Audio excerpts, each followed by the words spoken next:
بسم الله الرحمن الرحيم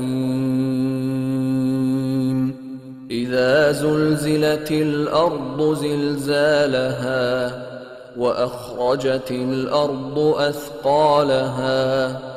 وقال الإنسان ما لها يومئذ تحدث أخبارها بأن ربك أوحى لها يومئذ يصدر الناس أشتاتا ليروا أعمالهم فمن يعمل مثقال ذرة خيرا يره ومن يعمل مثقال ذرة شرا يره.